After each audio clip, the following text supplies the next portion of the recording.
जब भी कोई गैर आइनी काम होगा, गैर जमहूरी काम होगा, उस पर एतराज़ भी करेंगे और उसके ऊपर हम दमादम मस्तकलंदर भी करेंगे। वो हमारी पार्टी का हक है। इस टाइम जो अवाम है वो पूरा पाकिस्तान इंशाल्लाह ताला आप 26 को देखेंगे।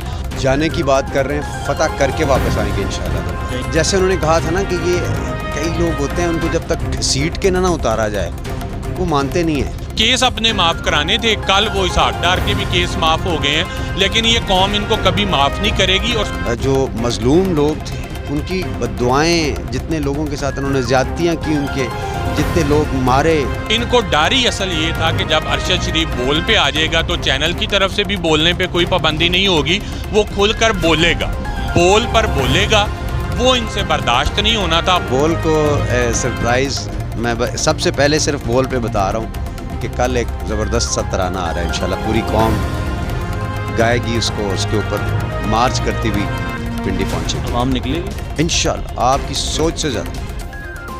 सब्सक्राइब करें और बेल दबाएं ताकि कोई खबर रह न जाए। अस्सलाम वालेकुम नाज़रीन, मैं हूं आपका मेज़बान अनस गोंदल। आप देख रहे हैं बोल न्यूज़। नाज़रीन, आज एक मरतबा फिर हम मौजूद हैं PTI के दफ्तर, जहां पे पाकिस्तान तहरीक इंसाफ के रहनुमाओं से बात करेंगे। क्या कहते हैं, किस हद तक कामयाब होता है ये लॉन्ग मार्च, और क्या वाकई इस लॉन्ग मार्च से कोई नतीजा निकल पाएगा? इलेक्शन की जो डेट है वो मिलती है या नहीं?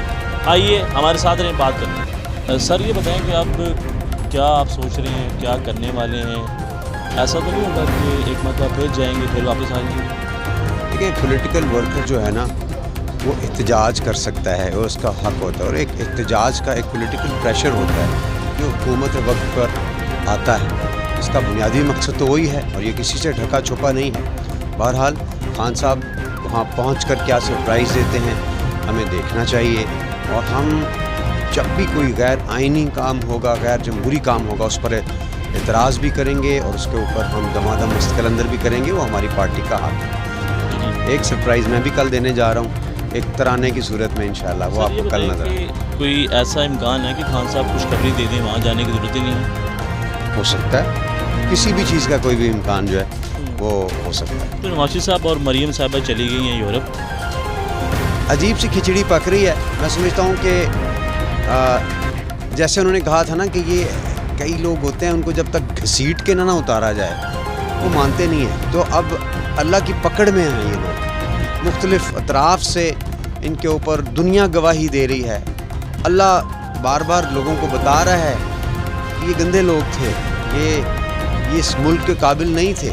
अवाम जाग चुकी है और इंशाल्लाह जल्द ये इसके नतायज सामने। जो मजलूम लोग थे उनकी बद्दुआएं, जितने लोगों के साथ उन्होंने ज़्यादतियाँ की, उनके जितने लोग मारे, मकसूद चपड़ासी, उसके घर वालों की बद्दुआएं, तो इस ज़मीन उनके ऊपर तंग होती हुई नज़र आ रही है। बोल को धमकियाँ दी जा रही हैं कि आप ना ही बोलें तो बेहतर है, बंद करवाने की कोशिश की जा रही है, सहाफ़ियों को निकलवाने की कोशिश की जा रही है। इसको ज़्यादा लंबा टाइम ये नहीं चलेगा इस तरह। मुझे उम्मीद है इंशाल्लाह बहुत जल्द बेहतरी आए। FIR दर्ज करवा सकेंगे जो आप करवाना चाहते हैं? हम अपने हक़ के लिए खड़े होंगे।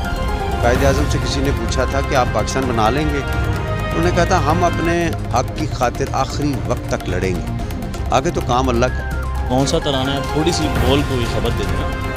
बोल को सरप्राइज़ मैं सबसे पहले सिर्फ बोल पे बता रहा हूँ कि कल एक ज़बरदस्त सा तराना आ रहा है इंशाल्लाह। पूरी कौम गाएगी उसको, उसके ऊपर मार्च करती हुई पिंडी पहुँचेगी, आवाम निकलेगी इंशाल्लाह आपकी सोच से ज़्यादा। ऐसा तो नहीं होगा कि फिर वापसी की वो वापसी की बात की है, इलेक्शन की डेट लेकर आएंगे? जाने की बात कर रहे हैं, फतह करके वापस आएंगे इंशाल्लाह। सर ये बताएं कि इस मरतबा क्या तैयारी है, और क्या लगता है इस मरतबा कोई आपको वहाँ से इलेक्शन की जो डेट है वो मिल पाएगी या नहीं? देखें, असल में बात ये होती है कि अवाम को देखा जाता है कि अवाम की नब्ज़ को पढ़ना चाहिए हर किसी को, इदारों को भी, हुकूमत को भी, अपोजिशन को भी। इस टाइम जो अवाम है वो पूरा पाकिस्तान इंशाल्लाह ताला आप 26 को देखेंगे कि जो लोग दूर हैं वो 25 को आना शुरू हो जाएंगे, और जो नज़दीक वाले डिस्ट्रिक्ट हैं लाहौर समेत और जो GT रोड पे हैं वो लाखों की तादाद में लोग जो हैं वो 26 को इमरान खान साहब के पहुंचने से 2-3 घंटे पहले वहाँ पे मौजूद होंगे। तो मेरा नहीं ख्याल कि ये हुकूमत वैसे ही आखिरी सांसें ले रही हैं, इनके हालात तो कोई है नहीं, मईशत इनसे नहीं संभली, महंगाई का तूफ़ान इन्होंने खड़ा कर दिया, जो नारा लगा के आए थे उसके बिल्कुल ऑपोजिट वो तो ये कोई काम नहीं कर सके अनफॉर्चुनेटली, लेकिन अपने तमाम केसेस माफ़ करा लिए। और इसके अलावा एक और बात बताऊं, आपने इनकी जो कॉल लीक हुई थी मरियम की वो सुनी थी, जो मिफ्ता को उसने की थी कि मसनूई तौर पर डॉलर का रेट बढ़ा दो और पेट्रोल की कीमतें आलमी मंडी में कम होने के बावजूद कम ना करो, इसहाक अंकल आएंगे तो वो कम करेंगे। लेकिन अनफॉर्चुनेटली इसहाक अंकल ने आके भी कम नहीं कर सके, क्योंकि इन्होंने मुईशत का इतना बेड़ा गर्क कर दिया है कि ये चाहते हुए भी आवाम को कोई रिलीफ नहीं दे सके। केस अपने माफ़ कराने थे, कल वो इसहाक डार के भी केस माफ़ हो गए हैं, लेकिन ये कौम इनको कभी माफ़ नहीं करेगी। और मुसलसल बातें की जा रही हैं कि खान साहब की जो है वो सुलह हो चुकी है, मामलात बेहतर हो गए हैं, अब कोई मसला नहीं है। तो एक जानब समरी की बात की जाए तो वहाँ पे काफ़ी मामलात सामने आए, समरी आ नहीं पा रही थी, जब समरी आई तो एक दफ़ा कहा कि मुझे मौसूल नहीं हुई। तो नून लीग के मामलात ख़राब हुए? नहीं, नून लीग का तो ये शुरू से वतीरा है। मुझे बताएं, इनका एक दफ़ा नहीं, 2 दफ़ा नहीं, 3 दफ़ा नहीं, किस चीफ जस्टिस के साथ इनकी लगी, किस आर्मी चीफ के साथ इनकी बनी, किसी के साथ नहीं। ये लगाते भी खुद हैं, लेकिन इनकी हरकतें इस तरह की हैं कि ये फिर चूँकि करप्ट हैं, ब्लैकमेल ये अगले को करने की कोशिश करते हैं और फिर खुद उनसे ब्लैकमेल हो जाते हैं। तो जो करप्ट बंदा होता है ना, वो नज़र मिला के किसी के साथ बात नहीं कर सकता। इन्होंने, अब मुझे बताएं, मुशर्रफ को किसने लगाया था और उस वक्त कितने जनरल्स जो हैं वो सुपर सीट हुए थे? समरी तो आई नहीं थी, समरी के बगैर तैनाती हो गई थी ना। लेकिन मैं ये कह रहा हूँ कि समरी के बगैर भी तैनाती करके उसको लगा के भी इनका हशर क्या हुआ, इनका अंजाम क्या हुआ। अब आपने दूसरा पॉइंट ये उठाया कि इमरान खान की सुलह होगी। इमरान खान की लड़ाई किसके साथ थी? किसी के साथ थी? इमरान खान की लड़ाई तो सिर्फ ये थी इस मुल्क में रजीम चेंज ऑपरेशन के बाद कि यहाँ पे साफ और शफाफ इलेक्शन करवा दें। अगर वो इस मुतालबे से पीछे हटा है आज के दिन तक, तो आप बताएं, अगर इमरान खान इस मुतालबे से पीछे हटा होता या उसको किसी ने कहा होता तो ये लॉन्ग मार्च की ज़रूरत ही ना पड़ती। वो बेचारा इतना, मैं कहता हूँ कि बाहिम्मत, अल्लाह ताला ने उसको, चूँकि उम्मत मुस्लिमा का वो कायद है, तो अल्लाह ताला ने ये उससे कोई काम लेना है, कोई बड़ा काम लेना है, इसलिए वो गोलियां लगी हुई, जिस बंदे को 4 गोलियां लगी हों और ये बेशरम लोग उस पर बातें करते थे, उसने अपने ज़ख़म भी दिखा दिए गोलियों के। तो कौम जो है इस टाइम उसके साथ खड़ी हो चुकी है।